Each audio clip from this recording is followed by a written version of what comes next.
श्रीराम जय राम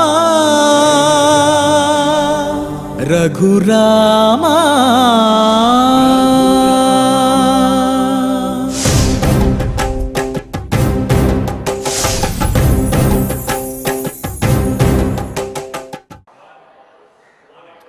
ओं नमो वेंकटेशाय।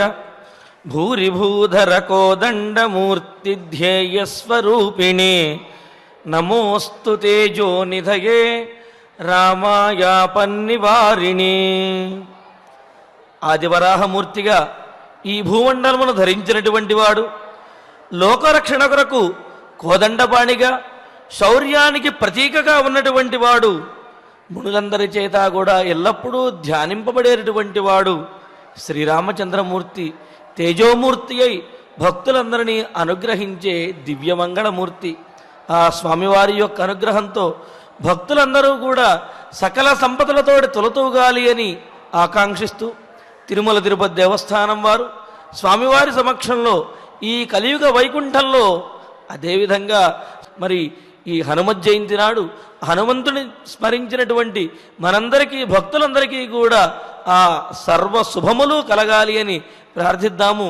మరి హనుమత్ జయంతిని పురస్కరించుకుని ఈ రోజు నుంచి కూడా తిరుమల తిరుపతి దేవస్థానం వారు హనుమత్ జయంతి ఉత్సవాలను 5 రోజులు నిర్వహిస్తూ ఉన్నారు.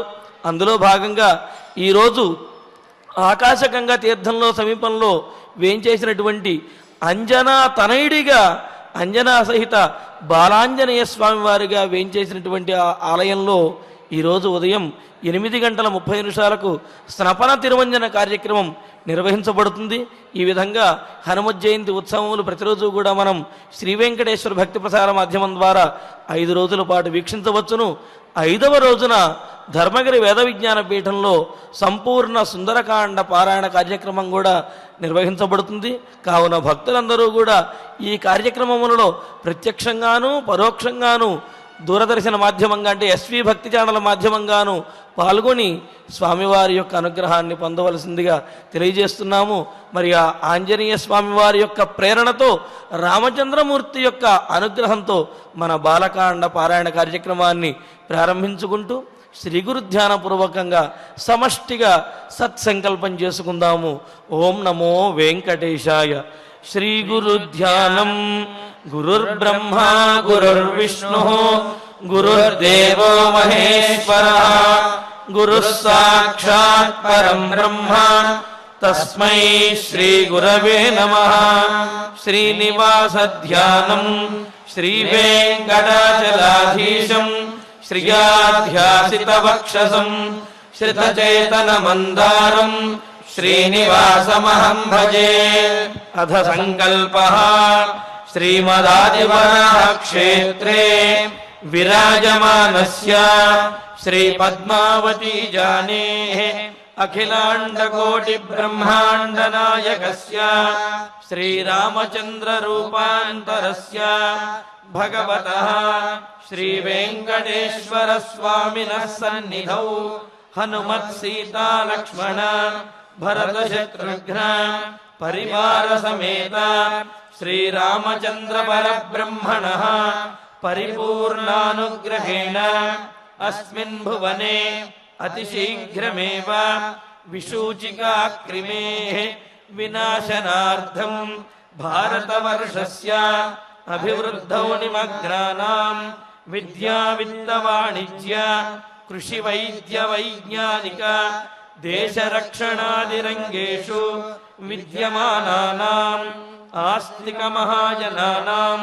సర్వేషాం సకుటుంబానాం ఆయురారోగ్యైశ్వర్య సద్బుద్ధి ఇత్యాది సర్వశుభఫల ప్రాప్త్యర్థం తేషాం సర్వతోముఖాభివృద్ధి ద్వారా శ్రీరామరాజ్యస్య పునర్వ్యవస్థాపనార్థం అనూఢానాం శీఘ్రమేవ వివాహ సిద్ధ్యర్థం దంపతీనాం అనుకూల దాంపత్య సిద్ధ్యర్థం సంతానార్థినాం శీఘ్రమేవ సత్సంతాన ప్రాప్త్యర్థం తతః పితృదేవతా ప్రీత్యర్థం గోసంరక్షణార్థం చ సకల సంపద్ప్రదే శ్రీమద్వాల్మీకి రామాయణాంతర్గతే బాలకాండే యథాశక్తి శ్లోక వ్యాఖ్యాన పురస్సరం 42 సర్గ శ్లోక పారాయణం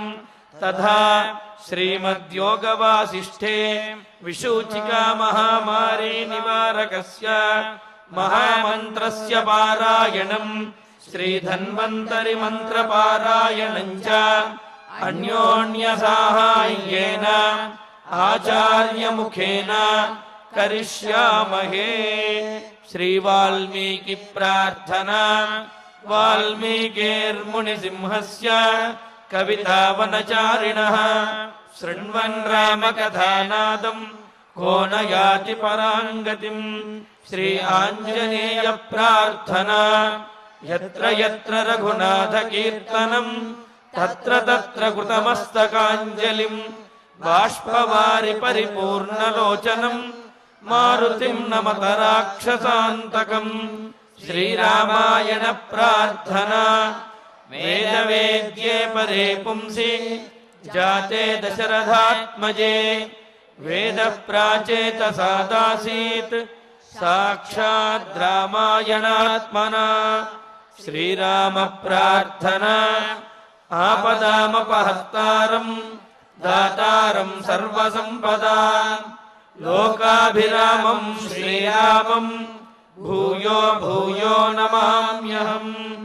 శ్రీరామచంద్ర పరబ్రహ్మణే నమః. అథ శ్రీమద్ రామాయణే బాలకాండే 42 సర్గః. శ్రీ గురుభ్యో నమః. శ్రీ వెంకటేశ చరణౌ శరణం ప్రపద్యే. శ్రీరామాయ నమః. భగీరథ మహాభాగ ప్రీతస్తేహంజనేశ్వర తపసా చ సుతప్తేన వరం వరయ సువ్రత. రామభక్తుడు, శ్రీరామదూత, రామేష్ట ఫల్గుణసఖ అని కొనియాడబడేటటువంటి ఆ గురుదేవుల యొక్క దివ్యానుగ్రహంతో మన రామాయణ ప్రవచనంలో అనేక పర్వదినాలు నేడు ప్రపంచమంతా హనుమత్ జయంతి మహోత్సవాన్ని నిర్వహించుకుంటూ ఉండేటటువంటి శుభతరుణంలో ఎక్కడ రామకథ వినిపిస్తే అక్కడల్లా అన్నట్లు ఆ హనుమ ఆంజనేయ స్వామి వారు సీతాశోక వినాశకుడు అక్కడే తిష్ఠ వేసి కూర్చొని ఆ కథను ఆలకిస్తూ ఉంటాడు అని చెప్తారు. ఆ కథలో ఆ రాముడిలో మన సీతారాముల్లో ఎంత ఆనంద హేతువుని చూడకపోతే ఈ సీతారాముల వల్ల ఎంత ఆనందాన్ని అనుభవించకపోతే ఎన్నిసార్లు విన్నా చూసి కొద్దీ చూడాలనిపించేలాగా ఆ హనుమ రామకథ గురించి అనుకుంటారు, అలా వింటూ ఉంటారు.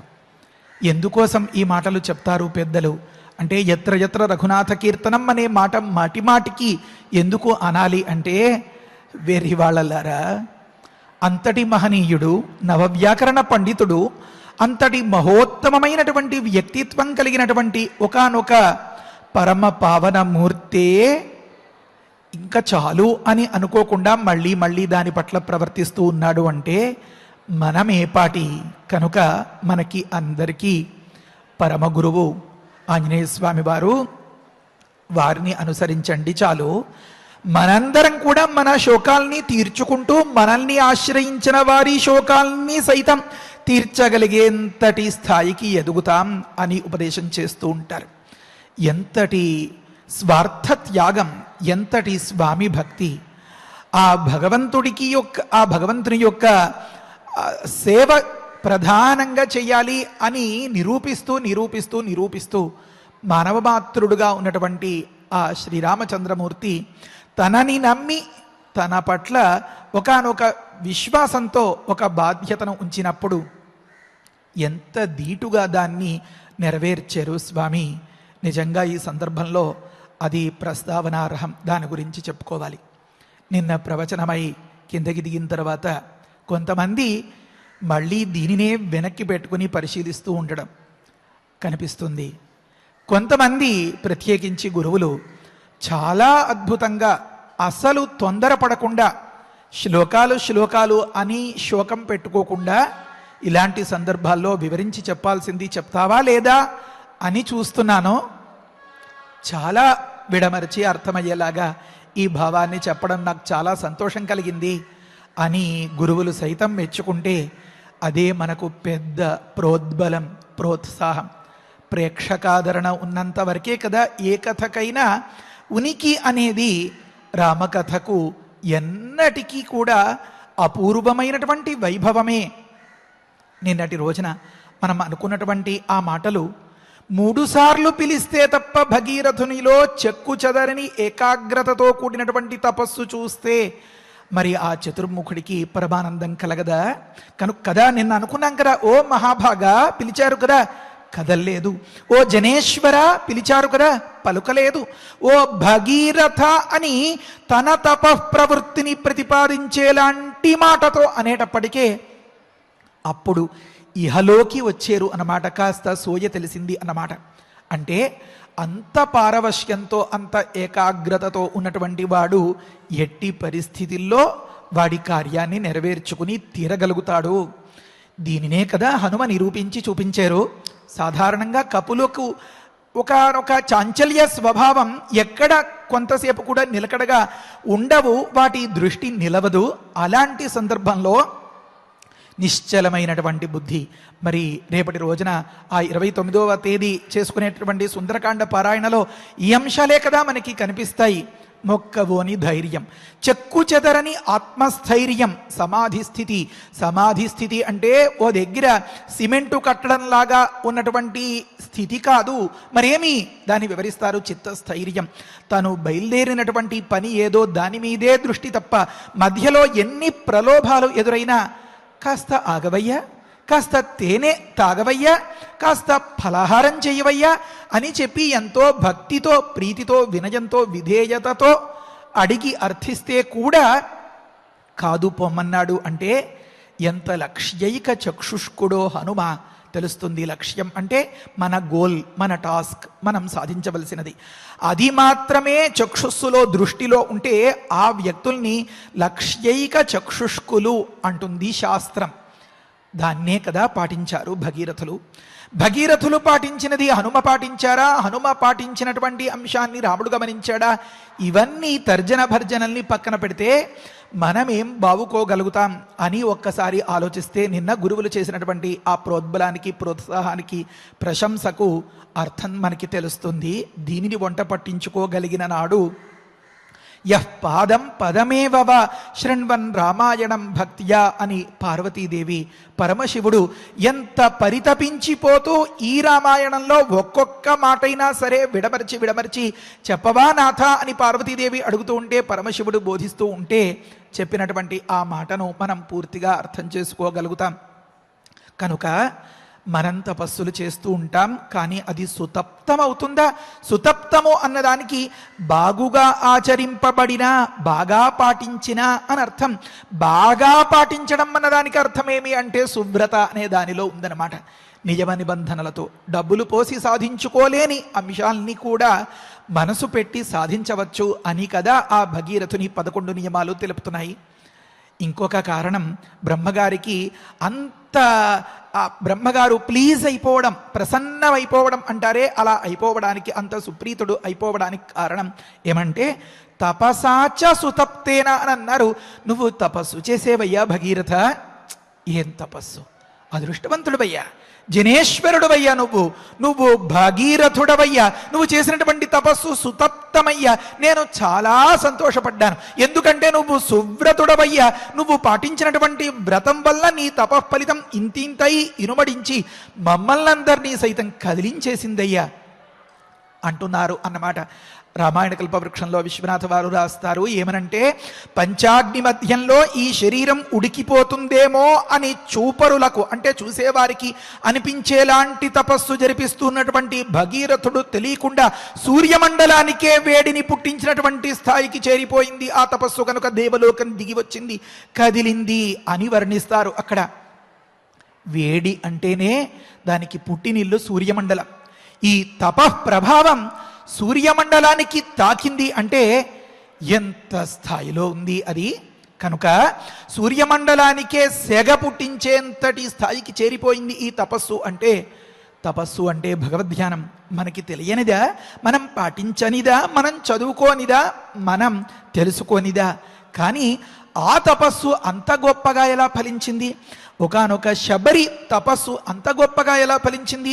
ఒకానొక వాల్మీకి మహర్షి ఒకానొక వేటగాడిగా, లేకపోతే దారిదోపిడీలు చేస్తూ బందిపోటుగా ఉండేటటువంటి అంత అనాగరికమైనటువంటి, అంత కిరాతక చర్యకు పాల్పడినటువంటి, అంతటి హేయమైనటువంటి స్థితిలో ఉన్నటువంటి వ్యక్తికి కూడా తిరగేసి మహర్షులు మరా మరా మరా మరా మరా మరా మరా మరా మరా మరా మరా మరా మరా మరా అని ఉపదేశం చేసిన దానివల్ల కూడా ఇంతటి మహనీయమైనటువంటి దివ్య దృష్టి, దివ్యశక్తి వాల్మీకి మహర్షికి ఏర్పడింది అంటే ఎలా, ఏమి కారణం అంటే, చుట్టూత యాంట్ హిల్స్ అంటారు కదా, చీమలు పుట్టలు కట్టేస్తూ ఉన్న కదలనంత వరకు చేసినటువంటి నిశ్చలమైనటువంటి తపస్సు.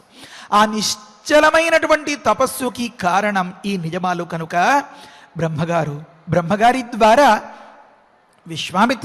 విశ్వామిత్రుల వంక పెట్టుకుని వాల్మీకి మహర్షి లోకానికి చేస్తున్నటువంటి ఉపదేశం ఇది అన్నమాట. అనవసరంగా నోరు పారేసుకోకూడదు, వాగ్యతులై మీ పుణ్యం చెయ్యాలి. కోపం పడకూడదు, నా క్రోధో నచ మాత్సర్యం, మీ పుణ్యం కరిగిపోతుంది, దెబ్బతినేస్తుంది. ఇలాంటి జాగ్రత్తలు అన్నీ నిన్న మొన్న మనం అనుకుంటున్నటువంటి ఈ 11 అంశాలు జాగ్రత్త పడినవాడు మహాభాగ్యవంతుడవుతాడు. వాడు ఏ ఒక్కడు కూడా భగీరథుడుకు తీసిపోడు. చదువుకున్నవాడా, చదువుకోనివాడా, ఆడ మొగ, పెద్ద చిన్న, జాతి, కులం, మతం ఇలాంటిది ఏదీ లేదు. కనుక మడికట్టు కూర్చుని అన్నట్లుగా మనస్సుని కట్టడి చేసేటటువంటి ప్రయత్నం అంత గొప్పగా ఫలిస్తుంది. ఎంత గొప్పగా ఫలించిందో గంగావతరణం దగ్గర మనకి తెలుస్తుంది. కనుక బ్రహ్మగారు అంత పరమానందాన్ని పొందేశారు. ఇంకొక అంశం కూడా ఉంది బ్రహ్మగారికి అంత పరవశం కలగడంలో. ఏ వ్యక్తి అయినా సరే ఆత్మనస్తు కామాయ సర్వం ప్రియం భవతి అంటారు శుక్ల యజుర్వేదంలో, బృహదారణ్యకంలో చెప్తారు, ఈశావాస్యంలో. అంటే ఏ వ్యక్తికైనా ఒక ప్రయత్నం ఉంది అంటే, ఆ ప్రయత్నానికి వెనుక ఒకనొక సంకల్పం ఉంది అంటే, ఆ సంకల్పానికి కారణమైనటువంటి ఒక అపేక్ష ఉంది అంటే, అది ఆత్మనస్తు కామాయ, తన సుఖం, తన సంతోషం. ఒకనొక గాఢాతిగాఢమైనటువంటి ప్రేమను ప్రేమించేటటువంటి, గాఢంగా ప్రేమించేటటువంటి ఒకనొక ప్రియురాలు బాగుండాలి. ఆమెకు తలనొప్పి వస్తే తట్టుకోలేకపోతున్నాడు, ఆమెకు మరొకటి ఇంకా ఏదో ఫేవర్ చేయాలి, ఇంకా ఏదో అరిచేతిలో పెట్టి నడిపించాలి అని అనుకుంటున్నా. తల్లి పిల్లల గురించైనా, పిల్లలు తల్లిదండ్రుల గురించైనా, మరొకటి గురించైనా మీరు ఎప్పుడు ఎక్కడ ఎలా గమనించండి. వాటన్నింటి వెనుక ఆత్మనస్తు కామాయ అన్నట్లుగా ఆ స్వార్థం ఉంటుందన్నమాట. అయితే భగీరథుల దగ్గర ఉన్నటువంటి ఆ స్వార్థం అంటే, లోకంలో మనం కథల్లో చెప్పుకునేటటువంటి ఈ పాత్రలు బాగుండి వారి ముఖాన ఒక చిన్న చిరునవ్వు నవ్వితే అది వీరికి ఆనందం. ఎందుకు అంటే, దాని యందు వీరికి ఉండేటటువంటి అపేక్ష వల్ల, దాని వెనుక దాగి ఉన్నటువంటి స్వార్థం అటువంటిది. అయితే భగీరథుల స్వార్థం వేరొకటి ఏమీ లేదు. ఆ పూర్వులు తరించాలి, అదే స్వార్థం. ఈ గంగను దింపడం కోసం చేసినటువంటి ప్రయత్నం యావజ్జీవం శాశ్వతంగా సృష్టి ఉన్నంత వరకు ప్రయత్నం అంటే భగీరథ ప్రయత్నంగా పేరు తెచ్చుకునేంత స్థాయిలో ప్రయత్నం చేసినటువంటి భగీరథుల సంకల్పం ఏమనంటే చెప్తారు, శబ్దం దగ్గర రాస్తారు, తపసాచ సుతప్తేన అన్నప్పుడు పితామహోద్ధరణ ప్రవృత్యా బ్రహ్మగారు చెప్తున్నారట, నాయనా లే, నీ తపస్సుకు నేను చాలా బాగా మెచ్చాను. నీ తపస్సు సుతప్తము, బాగా పాటించబడినది. ఎందుకంటే అది మంచి సువ్రతంతో కూడినది.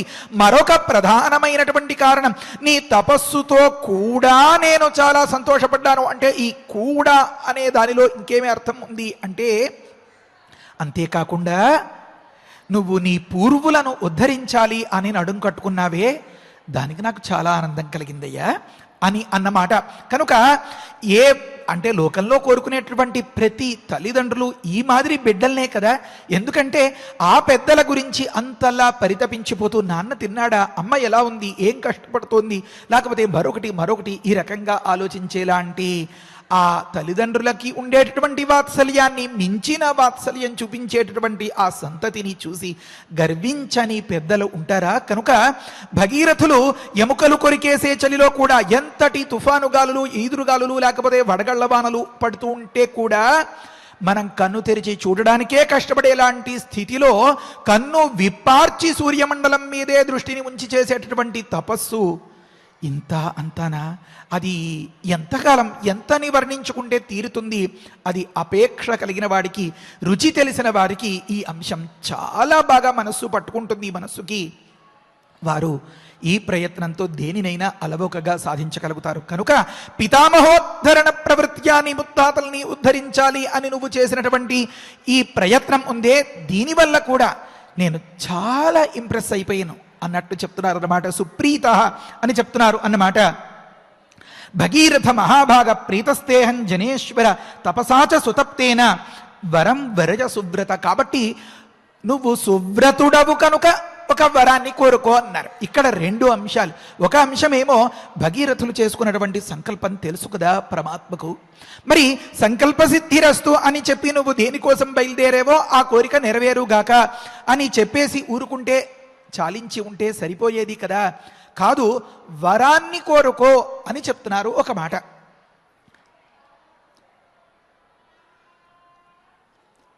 ప్రకృతంలో వరం అంటే ఏమి? చాలా చోట్ల చాలా సందర్భాల్లో భక్త నీ తపస్సుకు మెచ్చేను, ఏదైనా ఒకనొక వరం కోరుకో అన్నట్లుగా ఇలా అభయహస్తము భరతహస్తము ప్రసాదించి ఆ దేవతలు సాక్షాత్కరించినట్లుగా మనం అక్కడక్కడ గమనిస్తూ ఉంటాం కదా. అంటే అక్కడ చెప్తారు మేలైనది కోరుకో అని అర్థం. వరం అన్నదానికి అర్థమేమి? మేలైనది. అక్కడ నిఘంటువులో రాస్తారు ఏమనంటే, తపోభిరిష్యతేజస్తు దేవేభ్య స వరో మత. గొప్ప గొప్ప తపస్సులు చేసి దేవతల వల్ల పొందేటటువంటి ఆ ఫలితం ఏదైతే ఉందో దానిని వరం అని పిలుస్తారు పెద్దలు అని అక్కడ నిర్వచనం చెప్తారు. ప్రకృతంలో దేవతలు సాక్షాత్కరించిన ప్రతి సందర్భంలోనూ ఏదైనా ఒకనొక వరం కోరుకోనాయనా అని చెప్పడంలో ఆంతర్యమేమి అని అంటే, అది కూడా ఒకనొక పరీక్ష, దేవతా పరీక్ష, ఆత్మీయ పరీక్ష, రాక్షసమాయ రాక్షస పరీక్ష, లేకపోతే భ్రాంతి, లేకపోతే దుఃఖం, లేకపోతే సిద్ధి అని మనం ప్రయత్నించడం, ప్రయత్నం చేస్తూ దాన్ని పూర్తి చేయడం, ప్రయత్నం పూర్తి చేసి ఫలితం పొందడం, ఈలోపు జరిగేటటువంటి ఆటంకాల గురించి మనం అనుకున్నాం కదా. అందులో ఇది ఒకటి అని మనం గమనించాం కదా. అది పలు విధాల ఉంది అన్నమాట. ఇది కూడా ఒకనొక దేవ పరీక్ష. ఏమనంటే, నాయనా నువ్వు సంకల్పించినటువంటి అంశాన్ని నేను నెరవేరుస్తున్నాను, తత్సద్బ్రహ్మార్పణమస్తు అని చెప్పి వెళ్ళిపోక ఏదైనా మేలైనది కోరుకో అంటే, వీడి బుద్ధి బయలుదేరేటప్పుడు ఒకలా ఉంది. అంటే ఉదాహరణకి కథలో మనం ఉదాహరణకి చెప్పుకోవాలి అంటే, పిల్లల్ని ఇంటి దగ్గర బయలుదేరదీసేటప్పుడు ఒకలా, తీరా బజారుకి తీసుకెళ్ళినప్పుడు ఆ షాపులో ఆ వస్తువులన్నీ చూసినప్పుడు ఇంతింత అయిపోయి ఆ బుద్ధి ఆ చాపల్యంతోటో అవివేకంతోటో, ఆహా అది కాదు ఇది, ఇది కాదు అది, లేకపోతే ఇవన్నీ అని ఇంకా ఇంకా ఇంకా ఏదో పలు విధాల ఆ మనస్సు పోతూ మాట్లాడుతూ ఉండేటటువంటి సందర్భాలు, వారి గొంతెమ్మ కోరికలు గమనిస్తూ ఉంటాం కదా. ఇలా ఏదైనా భగీరథుడు చెలిస్తాడేమో, ఒక చిన్నపాటి పరీక్ష అన్నమాట. ఇలా ఎందుకు వ్యాఖ్యానం చేసుకోవాల్సి వచ్చింది అంటే, దీనికి ఉంది ఒక ప్రమాణం. ఒకానొక సందర్భంలో రావణాసురుని తల్లి, ఆ తల్లికి సవతి అయినటువంటి ఆమెకు పుత్రుడిగా ఉన్నటువంటి కుబేరుడు ఒకానొక పుష్పక విమానంలో అలా వచ్చి దిగిన సందర్భంలో చాలా సాదాసీదాగా ఉండేటటువంటి తమ పిల్లను చూసి సహజమైనటువంటి లోకస్వభావంతో, నాయనా నా పిల్లలు మీకేం తక్కువ, మీరు ఎప్పటికీ ఇంత వృద్ధిలోకి వస్తారు కనుక మీరు ఏదైనా గొప్ప ప్రయత్నం చేసి ఆ భగవంతుణ్ణి మెప్పించి మీరు కూడా అంతటి స్థాయికి ఎదగాలరా నాయనా అని చెప్పి తపస్సును సాధనంగా ఉపదేశం చేసినటువంటి తరుణంలో, అలాగే అమ్మా మేము మాత్రం తగ్గిపోయేది లేదు కనుక మేము కూడా గొప్పగా ప్రయత్నిస్తాం అని బయలుదేరినటువంటి ఆ రావణాసురుడు, కుంభకర్ణుడో, విభీషణుడో, శూర్పణకో వీళ్ళందరూ బయలుదేరి వెళ్ళిన తర్వాత ఒక్కొక్కరి తపస్సు వేల వేల సంవత్సరాలు. ఒక్కొక్కరి తపస్సు పూర్తయిన తర్వాత రావణాసురుడి తపస్సుని వర్ణించేటప్పుడు అక్కడ మాటలు కాస్త గుర్తు తెచ్చుకుంటే, ఒక్కొక్క తల తీసి హోమగుండంలో వేసేంతగా చేసినటువంటి ఆ తపస్సు తర్వాత ప్రత్యక్షమైనటువంటి ఆ ఇష్టదేవత దగ్గర ఏం కోరుకున్నాడు? మొట్టమొదట తను బయలుదేరింది ఏమి అంటే, నేను మా అమ్మ కోరుకున్నట్లుగా ఉన్నతంగా ఉండాలి, ఉత్తమంగా ఉండాలి అని కోరుకున్నాడు. వీణ్ణి ఉత్తముణ్ణి చెయ్యాలి అని తపస్సు చేయరా నాయనా అని చెప్పి పంపిస్తే, తీరా స్వామి ప్రత్యక్షమైన తరువాత నాకు లోకంలో చావు ఉండకూడదు ఎవరి వల్ల అని కోరుకున్నాడు. అంటే ఆ బుద్ధి దేవత ప్రసాదం ఇచ్చేటటువంటి సందర్భానికి మారిపోయింది అన్నమాట, వికటించిపోయింది అన్నమాట. సంకల్పంలో శుద్ధి లేనంత వరకు ఆ సంకల్పాలు అలాగే పోతూ ఉంటాయి అన్నమాట. కనుక అప్పటికీ ఇప్పటికీ ఎప్పటికీ ఒకే మాట మీద ఉంటాడా ఉండడా, ఒక చిన్నపాటి పరీక్ష అన్నమాట. లేకపోతే వాల్మీకి మహర్షి ఈ అక్షరాల్ని ఇలా వృధా ఎందుకు చేస్తారు? వరం వరయ సువ్రత అని ఎందుకంటారు? నీకు సిద్ధిని ప్రసాదిస్తున్నారు అంటే చాలు కదా. ఆ క్షణంలో కూడా భగీరథుని యొక్క ఏకాగ్రత సంకల్పం మించి చెరిగిపోలేదు అన్నమాట, చెదరలేదు అన్నమాట. కనుక దేని గురించి అయితే వారు సంకల్పించారో, ఎక్కడైతే బయలుదేరారో తిన్నగా అదే దాని దగ్గరకి వచ్చి వారి ఆలోచన దానినే ప్రసాదించమని ప్రార్థిస్తారు. కనుక తీరా వరప్రసాదం దగ్గరికి వచ్చేటప్పటికీ ఆ బుద్ధి నిలకడగా ఉంటుందా, మారిపోతుందా అని ఒక చిన్నపాటి పరీక్షలాగా ఏదైనా వరం కోరుకో అని అన్నారు అన్నమాట. మనం ఒక అంశాన్ని బుక్ చేసుకుంటే తీరా దాన్ని డెలివరీ తీసుకుందుకో హ్యాండ్ ఓవర్ చేసుకుందుకో వెళ్ళిన తర్వాత, అబ్బే ఇది కాదు నాకు మరొకటి ఇవ్వండి అంటే అది చంచలమైనటువంటి బుద్ధికి తార్కాణం, ఉదాహరణం కదా. అదెలా ఇస్తామండి అని అంటారు కదా అవతలి వారు. మీరు బుక్ చేసుకున్నది దీనినే, మీరు చేసినటువంటి ప్రయత్నానికి ఇంతకు మించి వేరేది రాదు మీ ద్రవ్యానికి, మీ మూల్యానికి అని చెప్పి పంపేస్తారు కదా. భగవంతుడు అలా కాదు. మరేమి రెండు అంశాలు. ఒకటి, అతడు కోరినటువంటి దానిని ఇతడు కనుక సజావుగా ఉన్నట్లయితే కోరిన దానికంటే అదనంగా ఇవ్వాలి, ఒక అంశం. కనుక నీ సంకల్పం నెరవేరుగాక అని చెప్పి అక్కడికి ముగించి వెళ్ళిపోలేదు. రెండవ అంశం ఏమి అంటే, ఏదైనా మేలైనది కోరుకో అంటే, నేను దేని గురించి అయితే బయలుదేరానో తలుస్తున్నానో నాకు అదే మేలు అంటే ఏమీ లేదు, నాకు శాశ్వతమైనటువంటి ఇంద్రభోగం చంద్రభోగం కలగాలి, నేను ఇలా ఉండాలి అలా ఉండాలి అనేవైనా అనుకుంటారా? కాదు కాదు. మా పెద్దలు, మా పూర్వులు అందరూ ఈ పిశాచత్వ విముక్తి కలుగక, ఉత్తమగతులు లేక, దిక్కుతోచక దారి తెలియక కొట్టుమిట్టాడుతూ అల్లాడిపోతున్నారు. అదే బాధని దిగమింగలేక నా తండ్రి వరకు ఉన్నటువంటి ఆ పరంపరంతా కూడా ఇదే మాదిరిగా బాధపడింది. కనుక నా పితామహులను ఉద్ధరించడం కోసమే నా ఈ ప్రవృత్తి, కనుక నాకు అదే కావాలి అని అంటాడా అనడా భగీరథుడు? ఒక చిన్నపాటి పరీక్ష అన్నమాట. ఆ పరీక్షలో నెగ్గుతాడు మన భగీరథుడు. మన భగీరథుని వంక మనందరం కూడా నెగ్గాలి అని మన గురువుల తాత్పర్యం అన్నమాట. కనుకనే కదా ఇంత విడమరిచి ఇంత వివరంగా దీన్ని ఇలా వ్యాఖ్యానించి మనకు అందిస్తున్నారు పెద్దలు. కనుక భగీరథ మహాభాగ ప్రీతస్తేహంజనేశ్వర తపసాచ సుతప్తేన వరం వరయ సువ్రత. అప్పుడు భగీరథులు అంటున్నారు, తమువాచ మహాతేజా సర్వలోక పితామహం భగీరథో మహాభాగ కృతాంజలిరుపస్థిత. క్షణం.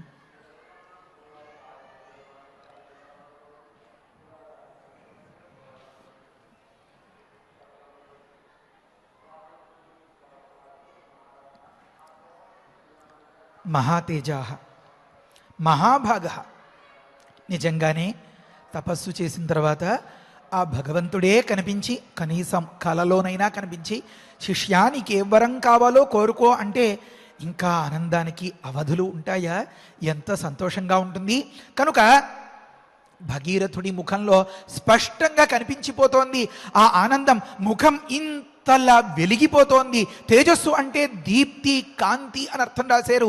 భగీరథుడికి ప్రయత్నం ఫలించబోతోంది అనేటువంటి ఆ తరుణంలో ఆ దేవదేవుణ్ణి చూసేటప్పటికీ పట్టరాని సంతోషం. ఆ దేవదేవతలు దేవుడిని అందరూ సేవిస్తూ ఉండగా నారదులేమి, కిన్నరులేమి, కింపురుషులేమి, బ్రహ్మర్షులేమి వీరందరితో కూడినటువంటి ఆ పరమాత్మను చూసినటువంటి సందర్భంలో మరి ముఖం ఇంత ఆనందంతో వెలిగిపోదా? ఆ ఆనందం కళ్ళల్లో కనపడదా? కనుక తమువాచ మహాతేజా ఒక మాట. ఇంకొక మాట అద్భుతంగా చెప్తారు. ఇంకొకటి, తేజస్సు అంటే ముఖకాంతి అని అనుకున్నాం కదా, ఇంకా అంతరార్థాలు ఉన్నాయట. ఏమనంటే 9 అంశాల్ని ఆ సమయంలో ప్రతిపాదింపదలిచినట్టున్నారు వాల్మీకి మహర్షి. వాల్మీకి మహర్షి స్వయంగా చూసినట్లుగా రహస్యంచ ప్రకాశంచ బ్రహ్మదేవుడి వరం ఉంది కదా, కనుక అంతల్లా చూచి వచ్చినట్లుగా చెప్తున్నారు. ఏమని అంటే తేజస్సు అంటే ప్రభావం అన్నమాట. గొప్ప ప్రభావంతో నువ్వు కనుక ఇప్పుడు వరం ఇవ్వకపోతే ఈయన దీక్ష తగ్గేది లేదు, నేను ఎన్నటికైనా సరే నిన్ను ప్రసన్నం చేసుకోవడానికి ప్రయత్నిస్తాను తప్ప ఏ కష్టానికి వెరవను అని గొప్ప ప్రభావంతో ఉన్నటువంటి ఆ భగీరథుణ్ణి చెప్పడం కోసం తమువాచ మహాతేజాహ ఒక మాట. ఇంకొక మాట పరాక్రమం. నాకు కలిగినటువంటి కష్టం ఎవరి వల్ల కలిగిందో వారి విషయంలో తగినంత బుద్ధి చెప్తే తప్ప ఎట్టి పరిస్థితుల్లో వెనక్కి తగ్గేదే లేదు అనేటటువంటి ఆ శౌర్యం, ఆ వీరత్వం ఏదైతే ఉందో అది భగీరథుల్లో స్పష్టంగా కనిపిస్తోందట. అంటే లోకాన్ని ఉద్ధరించదలిచినటువంటి, లోకాన్ని సంరక్షించాల్సినటువంటి సార్వభౌముడికి ఉండాల్సినటువంటి పరాక్రమమే ముఖ్యం కదా. ఆ సమయంలో బ్రహ్మగారి కళ్ళతో చూస్తే బ్రహ్మదేవుడి దృష్టితో బ్రహ్మదేవుడి వైన నుంచి మనకి ఇలా కనిపిస్తోంది. భగీరథుడు గొప్ప పరాక్రమవంతుడు తమువాచ మహాతేజా. ఇంకొక మాట ఏమనంటే గొప్ప రేతఃప్రభావం కలిగినటువంటి వాడు. రేతస్సు అంటే బీజం అని అన్నమాట. ఇంతకాలం బ్రహ్మచర్య నిష్ఠతో ఉండటం వల్ల ఊర్ధ్వరేతస్కుడు అయిపోయి ఆ రేతఃప్రభావం వల్ల ముఖంలో స్పష్టంగా కనిపిస్తూ ఉండేటటువంటి ఆ కాంతి వల్ల ఆహాహా ఏమి ఊర్ధ్వరేతస్కత్వం, ఏమి బ్రహ్మచర్య నిష్ఠ అన్నట్లుగా ఉన్నట్ట ఆ భగీరథుడు. కనుక తమువాచ మహాతేజా ఒక మాట. ఇంకొక మాట ఏమనంటే దేహజ కాంతి. తపస్సు వల్ల ఒకానొక ప్రశాంతత వల్ల, లేకపోతే కొన్ని రోజులు దీక్ష పట్టి ఏదైనా ఒక దాన్ని పాటించడం వల్ల, అంతెందుకు గుడిలో దర్శనం చేసుకుని కాస్త బొట్టు పెట్టుకుంటేనే ముఖంలో ఏదో తెలియని చిన్నపాటి కళ కలుగుతుంది. అలాంటిది కొన్నాళ్ల నుంచి ఏదో సహస్రనామం చదువుతాము, లేకపోతే రామకోటి రాస్తాము, మరొకటి అంటే అసలు ఆ ఇల్లు వాకిలి ఆ ముత్తైదు వారిని చూసేటప్పటికే చక్కగా లక్ష్మీదేవిలా ఉన్నారు తల్లి, చక్కగా పార్వతీదేవిలా ఉన్నావమ్మా అని చెప్పి అనని వారు ఉంటారా? కనుక కొంతకాలం పాటు దైవ ధ్యానం చేసినటువంటి వ్యక్తులకే అంతటి కాంతి ఉంటే మరి భగీరథులకు మరెంత కాంతి ఉండాలి. ఇంకొక మాట ఏమనంటే ఇంతమంది దేవతలు కరిగించినటువంటి బంగారంలాగా ధగధగా మెరిసిపోతూ ఉంటే ఆ కాంతి రిఫ్లెక్ట్ అయి ప్రతిఫలించి భగీరథుడి ఆ దేహం మీద ఆ మంచుకొండల్లో ఉన్నటువంటి ఆ భగీరథుడు మహాతేజాహ దేహజ కాంతి తేజ అన్నదానికి అర్థం చెప్తున్నారు. ఎంత గొప్ప తేజోవంతంగా ఉన్నాడో అంటే బ్రహ్మగారు ఆపాదమస్తకం అలా పరిశీలించి తనివి తీరా చూస్తున్నారు అన్నమాట. ఇంకొక మాట చెప్తారు ఏమనంటే మహాతేజ అన్నప్పుడు తేజ అన్నదానికి నవనీతం అని కూడా ఒక అర్థం చెప్తారు నిఘంటువులో. అంటే ఏమనంటే భగీరథుడికి నవనీతానికి వెన్నపూసకి సంబంధం ఏమి అంటే ఒక దగ్గర వర్ణిస్తారు. ఒక పెద్ద చర్చ చేశారట. చాలామందికి తెలిసిన విషయమే. ఈ లోకంలో అన్నిటికంటే మృదువైనది సున్నితమైనది అంటే తేలికగా స్పందించేది ఏది అని ఒకానొక డిబేట్ పెడితే చాలామంది వెన్నపూస నవనీతం అండి అన్నారట. ఎందుకండి అన్నారట, అది తాకడానికి మృదువుగా ఉంటుంది, చిన్నపాటి తాపం తగిలితే కరిగిపోతుందండి అన్నారట. ఇంకొకరు వచ్చి ఆఖరిగా ఫైనల్గా ఒకానొక నిర్ణయం చెప్పారట. నవనీతం వెన్నపూస చాలా మృదువైనది అని అనుకుంటున్నారు కదా, అంతకంటే కూడా శుతిమెత్తనిది మరొకటి ఉంది అండి. ఏమది అంటే సజ్జనుల యొక్క హృదయం అన్నారు. అలాగా అండి, ఏమి తేడా దానికి దీనికి అన్నారు. మీరు చెప్పినటువంటి ఆ వెన్నపూస ఉందనుకోండి, దానికి నిప్పు తగిలితే సెగ తగిలితే అప్పుడు కరగడం మొదలు పెడుతుందండి. ఈ మహాత్ముల హృదయం ఉంది చూసారా, అది ఎదుటివారికి కష్టం కలిగితే ఇక్కడ కరిగిపోతుందండి అని చెప్పారు. కనుక భగీరథుడు తనకు తగినటువంటి తాపం లోకంలో బాధను కలిగిస్తే తమ పూర్వులకు కలిగినటువంటి తాపం తన తాపంగా ఎంచి వారి తాపానికి తల్లడిల్లిపోయి కదా ఈ పనికి పూనుకున్నాడు. కనుక తేజస్సు అంటే నవనీతం వెన్నపూస వంటి మృదువైన శుతిమెత్తని హృదయం కలిగినటువంటి భగీరథుడు తమువాచ మహాతేజ ఒక మాట. ఇంకొక మాట చెప్తారు. మహాతేజ అన్నప్పుడు తేజ అన్నదానికి సువర్ణం అని ఒక అర్థం అన్నమాట.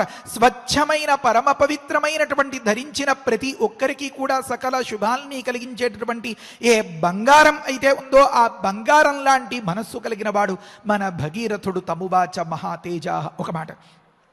ఇంకొక మాట చెప్తారు. అంటే సరిపెట్టుకోలేకపోవడం అంతటితో ఆగిపోలేకపోవడం అనేది తేజస్సు అన్నదానికి అర్థమట. అసహనం అని చెప్తున్నారు. అసహనం అంటే ఏమి? విరుచుకు పడిపోవడం కాదు, ఆవేశపడిపోవడం కాదు. చెప్తున్నారు అధిక్షేప అపమానాదే ప్రయుక్తస్య పరేణయతు ప్రాణాత్యయేష్వసహనం తేజస్ సముదాహృతం అంటారు. అంటే ఒకానొక ప్రమాదానికి, ఒకానొక పొరపాటుకి కారణమైనటువంటి తమ పెద్దలు ఏ దుఃఖాన్ని అయితే అనుభవిస్తున్నారో ఆ దుఃఖం మన రాత ఇంతే, మన ప్రారంధం ఇంతే, ఏం చేస్తాం, ఎవరి కర్మకు ఎవరి కర్తలు, ఇలాంటి కబుర్లు చెప్పి సరిపెట్టుకునేటటువంటి మనస్తత్వం లేనివాడు కనుక తేజ అంటే సరిపెట్టుకోలేని మనస్తత్వం కలిగినటువంటి భగీరథుడు కనుకనే కదా ఇంతల్లా పునుకుని ఇంత కట్టుదిట్టంగా ఇంతటి ప్రణాళికతో ఈ తపస్సు చేశాడు. కనుక తమువాచ మహాతేజ ఒక మాట. ఇంకా ఇంకా ఆంగ్ల నిఘంటువులో రాస్తారు టు గాడ్ అని రాస్తారు. తేజతి అన్నదానికి రక్షించడం, తన పూర్వులను రక్షించుకునేటటువంటి ఆ తపన చూస్తే భగీరథుల్లో ఆ బ్రహ్మదేవుడికి అనిపించేటటువంటి మాట అది. చరిష్ అని లేకపోతే స్పిరిట్ అని ఇలాంటి మాటలన్నింటికి అనువాదం సంస్కృతంలో చేస్తే దాన్ని మహాతేజ అని చెప్పాలి అన్నమాట.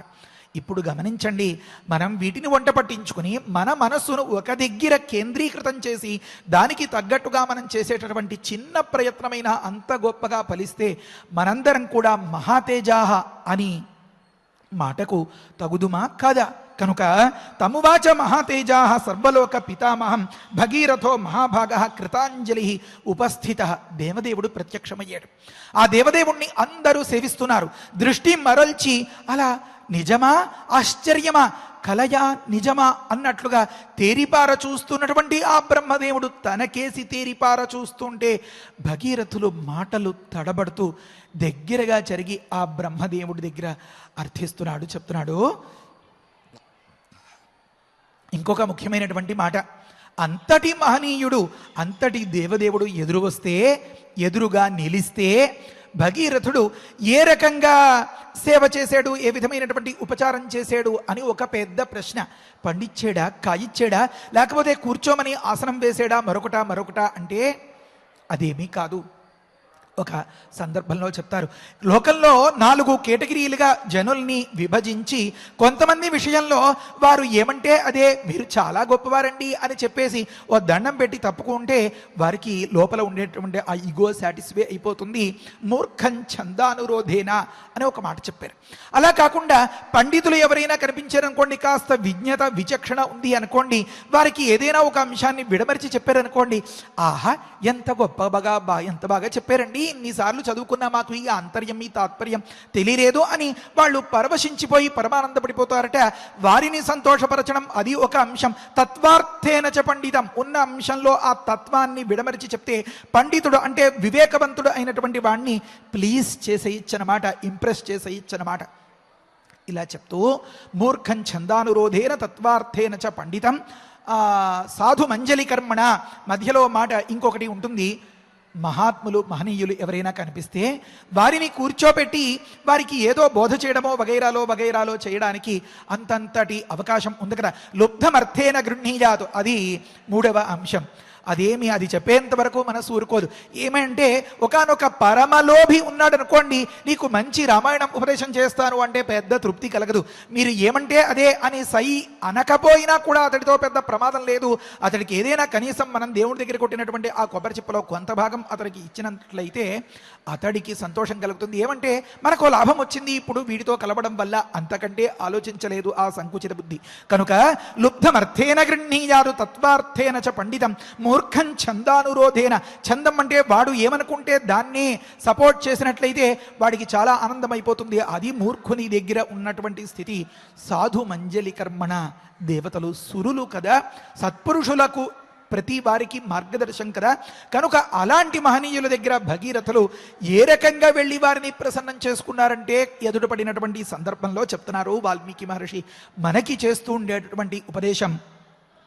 కృతాంజలి ఉపస్థిత, 2 చేతుల్ని దొప్పగా చేసి ఈ గుండెలకు చేర్చుకుని నన్ను ఇంత హక్కున చేర్చున్నటువంటి ఈ మహనీయ మూర్తికి నేను ఏమి సమర్పించగలను అని చెప్పి తన పట్ల అంత ఆదరం చూపిస్తున్నటువంటి ఆ బ్రహ్మదేవుడికి ఉపస్థిత కాస్త దగ్గరగా జరిగి చెప్పడం మొదలుపెట్టారు అన్నమాట.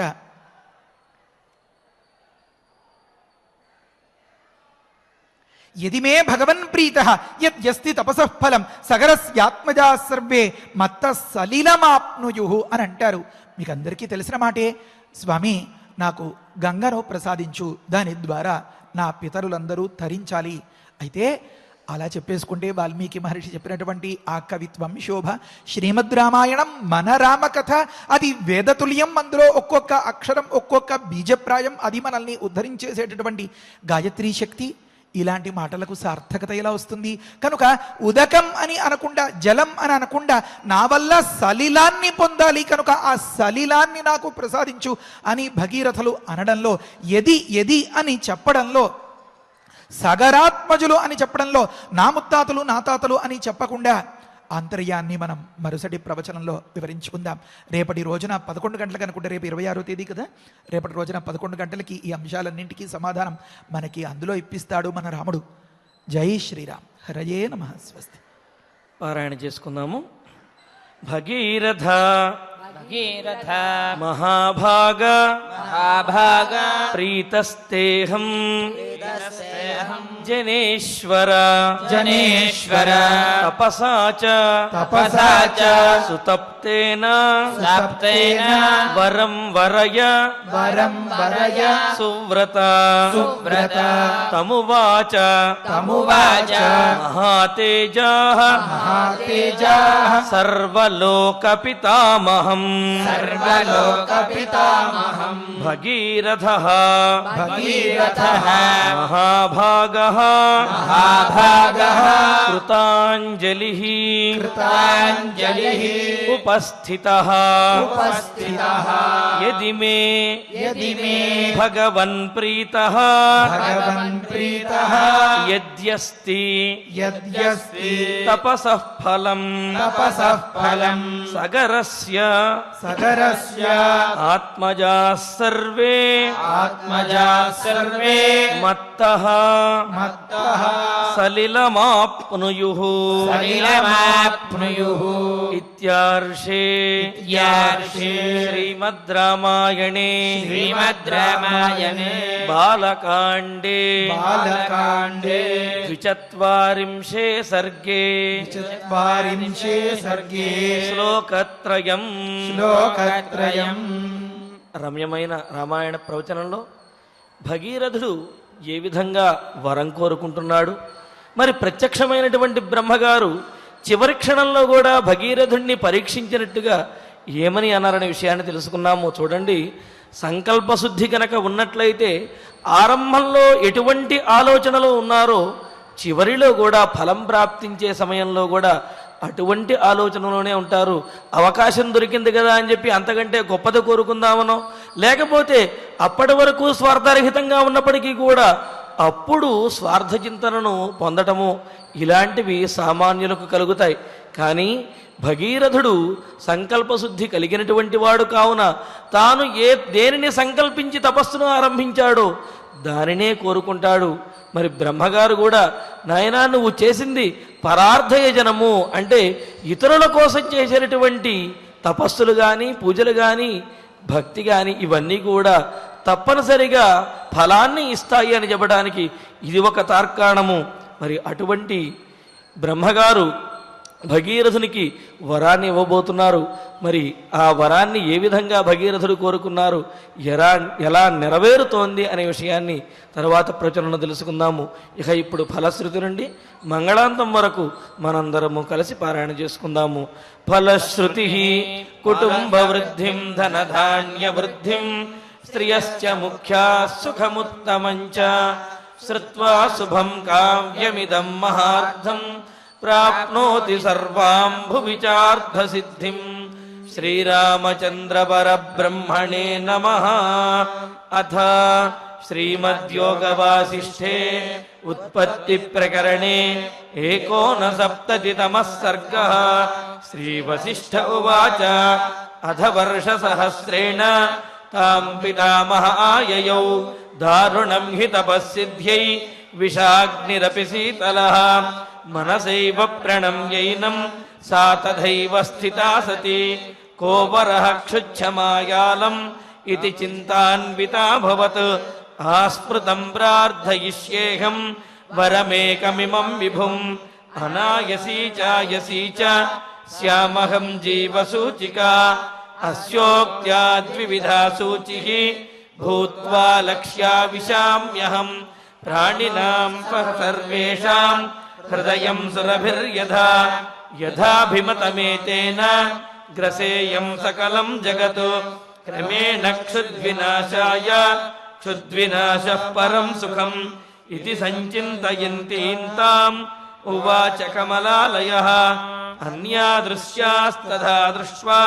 सनिताभ्ररवोपमम् ब्रह्मोवाच पुत्रिकर्कटिके रक्षः कुलशैलाभ्रमालिके उत्तिष्ठत्वं तु दुष्टोऽस्मि गृहाणाभिमतं वरम् कर्कट्युवाच भगवन्भूतभव्येश श्यामहं जीवसूचिका अनायसी चायसी च विधेर्पयसि चेद्वरम् श्रीवसिष्ठ उवाच एवमस्मिति तामुक्त्वा पुनराह पितामहः सूचिकासोपसर्गात्वं भविष्यसि विसूचिका सूक्ष्मया मायया सर्वलोकहिंसां करिष्यसि दुर्भोजनादुरारम्भाः मूर्खा दुःस्थितयश्च ये दुर्देशवासिनो दुष्टाः तेषां हिंसां करिष्यसि प्रविश्या हृदयं प्राणैः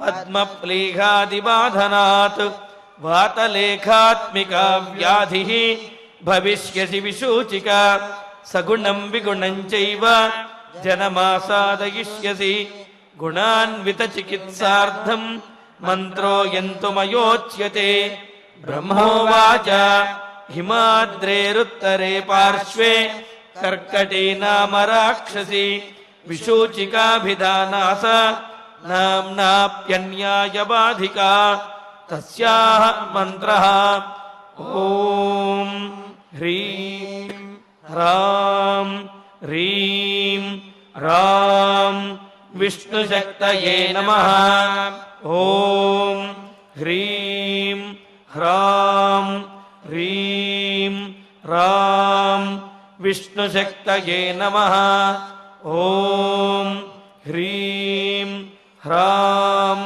ह्रीं ह्रां विष्णुशक्तये नमः ॐ नमो भगवति विष्णुशक्तिमेनां ॐ हर हर नय नय पच पच मध मध उत्सादय उत्सादय दूरे कुरु स्वाहा हिमवन्तं गच्छ जीव सह सह सह चन्द्रमण्डलगतोऽसि स्वाहा ॐ नमो भगवति विष्णुशक्तिमेनां ॐ हर हर नय नय पच पच मध मध उत्सादय उत्सादय दूरे कुरु स्वाहा हिमवन्तं गच्छ जीव सह सह सह चन्द्रमण्डलगतोऽसि स्वाहा ॐ नमो भगवति विष्णुशक्तिमेनां ॐ हर हर नय नय पच पच मध मध उत्सादय उत्सादय दूरे कुरु स्वाहा हिमवन्तं गच्छ जीव सह सह सह चन्द्रमण्डलगतोऽसि स्वाहा इति मन्त्री महामन्त्रं यस्य वामकरोदरे मार्जयेदातुराकारं तेन हस्तेन संयुतः हिमशैलाभिमुख्येन विधृतां तां विचिन्तयेत् कर्कटीं कर्कशाक्रन्दां मन्त्रमुद्गरमर्दिताम् आतुरं चिन्तयेच्चन्द्रे रसायनहृदि स्थितम् अजरामरणं युक्तं मुक्तं सर्वाधिविभ्रमैः साधको हि शुचिर्भूत्वा स्वाचान्तः सुसमाहितः क्रमेणानेन सकलां प्रोच्छिनत्ति विसूचिकाम् इति गगनगतः त्रिलोकनाथः गगनगसिद्धगृहीत सिद्धमन्त्रः गतः उपगतशक्रवन्द्यमानः निजपुरम् अक्षयम् आयम् उज्ज्वलश्रीः इति श्रीमद्योगवासिष्ठे उत्पत्ति प्रकरणे 69तमः सर्गः। अथ धन्वन्तरि ध्यानम् अच्युतानन्द गोविन्द विष्णो नारायणामृत रोगान् मे नाशयाशेषान् आशु धन्वन्तरे हरे। आरोग्यं दीर्घमायुष्यं बलं तेजोधियं श्रियं स्वभक्तेभ्योऽनुगृह्णन्तं वन्दे धन्वन्तरिं हरिं। धन्वन्तरेरिमं श्लोकं भक्त्या नित्यं पठन्ति ये अनारोग्यं न तेषां स्यात् सुखं जीवन्ति ते चिरम्। ॐ नमो भगवते वासुदेवाय धन्वन्तरये अमृतकलशहस्ताय वज्रजलौकहस्ताय सर्वामयविनाशनाय त्रैलोक्यनाथाय महाविष्णवे स्वाहा। ॐ वासुदेवाय विद्महे सुधाहस्ताय धीमहि तन्नो धन्वन्तरिः प्रचोदयात्। अधनवग्रह प्रार्थना आरोग्यं पद्मबन्धुर्वितरतु नितरां सम्पदं सीतरश्मिः भूलाभं भूमिपुत्रः सकलगुणयुतां वाग्विभूतिं च सौम्यः सौभाग्यं देवमन्त्री रिपुभयशमनं भार्गवः शौर्यमार्किः दीर्घायुः सैंहिकेयः विपुलतरयशः केतुः आचन्द्रतारम् अरिष्टानि प्रणश्यन्तु दुरितानि भयानि च शान्तिरस्तु शुभं मेस्तु ग्रहाः कुर्वन्तु मङ्गलम्। अथ क्षमा प्रार्थना यदक्षरपदभ्रष्टं मात्राहीनं च यद्भवेत् तत्सर्वं क्षम्यतां देव नारायण नमोऽस्तु ते। अथ भगवत्समर्पणम् कायेन वाचा मनसेन्द्रियैर्वा बुद्ध्यात्मना वा प्रकृते स्वभावात् करोमि यद्यत् सकलं परस्मै नारायणायेति समर्पयामि। अथ मङ्गलम् श्रियः कान्ताय कल्याणनिधयेऽर्थिनाम् श्रीवेङ्कटनिवासाय श्रीनिवासाय मङ्गलम्। ఓం నమో వెంకటేశాయ. ఈ రోజు నుండి హనుమత్ జయంతి ఉత్సవాలు మన కలియుగ వైకుంఠంలో ప్రారంభించారు. మరి ఈ ఉత్సవాలలో భాగంగా 5వ రోజున ధర్మగిరి వేద విజ్ఞాన పీఠంలో సంపూర్ణ సుందరకాండ పారాయణ దీక్ష కార్యక్రమాన్ని నిర్వహించడం జరుగుతుంది. మరి హనుమంతుని యొక్క అదేవిధంగా ఆ రామచంద్ర ప్రభువు యొక్క పరిపూర్ణమైనటువంటి అనుగ్రహం పొందాలి అంటే ప్రసిద్ధమైనది సనాతనంగా మనం ఆచరిస్తున్నటువంటిది సుందరకాండ పారాయణ. మరి పారాయణ చేయలేనటువంటి వారు విన్నప్పటికీ కూడా ఆ పారాయణ ఫలితం అనేది వస్తుంది. అదేవిధంగా ఈ పారాయణ ఎక్కడైతే ప్రతిధ్వనిస్తుందో ఆ ప్రాంతమంతా కూడా రామచంద్రమూర్తి యొక్క అనుగ్రహానికి పాత్రమవుతుంది. కావున భక్తులందరూ కూడా ఈ పారాయణ కార్యక్రమంలో పాల్గొని స్వామివారి యొక్క అనుగ్రహాన్ని పొందవలసిందిగా తెలియజేస్తున్నాము. ఓం నమో వెంకటేశాయ.